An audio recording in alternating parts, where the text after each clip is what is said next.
నేనైతే చెప్తా ఉన్నాను, ఖచ్చితంగా బహిరంగంగానే చెప్తా ఉన్నాను. దగ్గరుండి దాడి చేయించిన సిఐ గారిని, ఏసీపీ గారిని మాత్రం ఇవాళ ఈ ప్రభుత్వం కాపాడినా 4 సంవత్సరాల తర్వాత మళ్ళా మేము వచ్చినాక మాత్రం మిమ్మల్ని అయితే నేను ఎట్టు పరిస్థితిలో ఇష్టపెట్టా అని చెప్పి సందర్భంగా తెలియజేస్తా ఉన్నాను. నువ్వు మర్చిపోయినట్టున్నావు రేవంత్ రెడ్డి, గుర్తు చేసుకో. నా ఇంటికి వచ్చి నేను ఆ రోజు కాంగ్రెస్ పార్టీలో ఉన్నప్పుడు నువ్వు నా ఇంటికి వచ్చి నా కాళ్ళు మొక్కినవు, నేను నన్ను పిసిసి ప్రెసిడెంట్ చెయ్యి, దయచేసి సపోర్ట్ చెయ్యి అని చెప్పినావు. ఆ రోజు మర్చిపోయినావా బిడ్డ? ఆ రోజు నువ్వు ఏమి చేసినా నేను మాత్రం ఇంకేం చేస్తావు, ఎక్కువ హత్య చేయించే ప్రయత్నం చేసినావు, ఇంకా నన్ను హత్య చేయిస్తావు కావచ్చు. Yes, I'm ready to die for people of Telangana. బరాబర్ ఉన్నా, నువ్వు చంపితే చావడానికి నేను రెడీగా ఉన్నా. కానీ నీతో నీ ఎట్టు పరిస్థితుల కాంప్రమైజ్ అయ్యేదే ఉండదు. బచ్చగాడు కౌశిక్ రెడ్డి నోటికి ఎంత వస్తే అంత ఇష్టం ఉన్నట్టు గౌరవ ముఖ్యమంత్రి రేవంత్ రెడ్డి గారు మాట్లాడుతుండు. బిడ్డ ఖబర్దార్, తస్మాత్ జాగ్రత్త. నీకు బలుపు ఎక్కువైంది, కండ కావరం ఎక్కువైంది. నీ స్థాయి ఏంది, నీ బతికేంది? రేవంత్ రెడ్డి గారికి పిసిసి ప్రెసిడెంట్ ఇచ్చేంత మొగను అయిపోయినాను. చిల్లరగాడివి నువ్వు. నీ స్థాయి తెలుసుకొని మాట్లాడు. రేవంత్ రెడ్డి కాలి గోటి విలువ కాదు నీ బతికంతా కలిపి. కాయనకు నువ్వు పిసిసి ప్రెసిడెంట్ ఇచ్చేంత మొగనువను.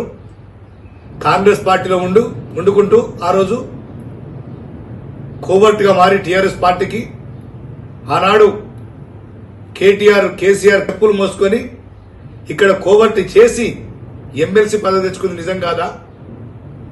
అసలు నీకు ఏం స్థాయి ఉందని పిసిసి ప్రెసిడెంట్ ఇప్పిస్తావు? నువ్వు కనీసం అప్పటికి ఒక సర్పంచ్ గారిని గెలుస్తావు నీ ముఖానికి. నువ్వు రేవంత్ రెడ్డి గారికి పిసిసి ప్రెసిడెంట్ ఇచ్చేంత మొగను అయిపోయినవా? నిన్ను రేవంత్ రెడ్డి గారు హత్య చేయడానికి ప్రయత్నం చేస్తున్నారు. అసలు సిగ్గుండి మాట్లాడుతున్నావా? మతుందా నీకేమన్నా? నీ స్థాయికి రేవంత్ రెడ్డి గారు అవసరమా? రేవంత్ రెడ్డి గారు ఒక కంటి సైగ చేస్తే ఈ రాష్ట్రంలో ఉన్న లక్షల కోట్లాది మంది కార్యకర్తలు నేను ఒక పిచ్చి కుక్క ఉరికించుకుంటున్నట్టు ఎట్లా కొడతారు అట్లా కొడతారు. రేవంత్ రెడ్డి గారు నిరంతరం ఈ రాష్ట్ర ప్రజల కోసం, ఈ రాష్ట్ర సంక్షేమం కోసం రోజు 18 గంటలు కష్టపడుతున్న ముఖ్యమంత్రి గారు. ఆయనను మాట్లాడితే ఏదో పెద్దవాళ్ళని తిడితే పెద్దవాళ్ళని అయితే భ్రమలో ఇలా కౌశిక్ రెడ్డి ఉండు. ఇలా హరీష్ రావు దిక్కు, కేటీఆర్ దిక్కు శిఖండి రాజకీయాలు నడుపుకుంటూ నిన్ను ముందు పెట్టి ఉసిగొల్పుతున్నాడు. బిడ్డ, నీకు రోజులు దగ్గర పడ్డాయి. నువ్వు ఎమ్మెల్యే కొత్తగా అయినావు, చాలా హుందాగుండా నేర్చుకో. ఇలా నిజంగా నీ మాటలు వింటుంటే, నీ చేతలు చూస్తుంటే కేఏ పాల్ గుర్తుకొస్తున్నాడు. కేఏ పాల్ ఏ విధంగా అయితే రాజకీయాల్లో జోకర్ ఉండో, ఇలా ఏపీలో కేఏ పాల్, ఇక్కడ తెలంగాణలో పాల్ కౌశిక్ రెడ్డి అని పెట్టుకో. నిజంగా సెట్ అవుతుంది. ఇప్పటికైనా ముఖ్యమంత్రి రేవంత్ రెడ్డి గారి మాటలను ఉపసంహరించుకొని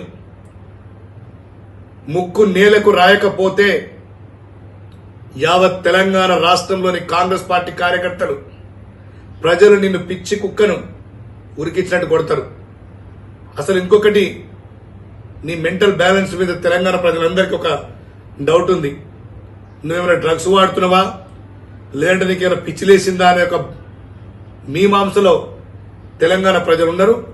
నేను ఖచ్చితంగా వెంటనే వైద్య పరీక్షలు నిర్వహించి మెంటల్ హాస్పిటల్ పంపించవలసిందిగా నేను ప్రభుత్వాన్ని కూడా కోరుతున్నా. ఒక వైద్య బృందం వచ్చి కూడా నిన్ను పరీక్షించి నువ్వు అసలు సమాజంలో తిరిగే అర్హత నీకుందా, లేదంటే ఎర్రగడ్డ మెంటల్ హాస్పిటల్లో ఉండలేవు, ఆ వైద్యులు సర్టిఫికేట్ తీసుకొచ్చాక నీ భవిష్యత్తు తెలుస్తుంది. ఇప్పటికైనా బేషరత్గా ముక్కునాలకు రాసి క్షమాపణ చెప్పు. నిన్ను ఉసిగొలుపుతున్న కేటీఆర్, హరీష్ రావును కూడా హెచ్చరిస్తున్నాం. తస్మాత్ జాగ్రత్త అని చెప్పి. ఇలా కేటీఆర్, హరీష్ రావు 10 ఏళ్లు అధికార మదం ఉండి బలుపెక్కి వేల కోట్ల రూపాయలు రాష్ట్రాన్ని దోచుకొని ఇలా పదవి వంగని ఒక ఫ్రస్ట్రేషన్ లో నిన్ను ముందు పెట్టి తిట్టిస్తున్నారు. ఇది మొత్తం సమాజం అంతా గమనిస్తున్నది. వచ్చే ఎన్నికల్లో నీకు, మీ పార్టీకి ఈ రాష్ట్రంలో ఎక్కడ కూడా డిపాజిట్ రావన్న సంగతి గుర్తుపెట్టుకో కౌశిక్ రెడ్డి. పెద్దవాళ్ళని తిడితే పెద్దవాళ్ళైతే భ్రమలో నువ్వు ఉన్నావు. ఆ భ్రమ నుంచి నువ్వు బయటకు రా. లేకపోతే నిజంగానే చెప్తున్నా, ముఖ్యమంత్రి గారు చెప్పినట్టు వీపు చింతపండు అవడం ఖాయం.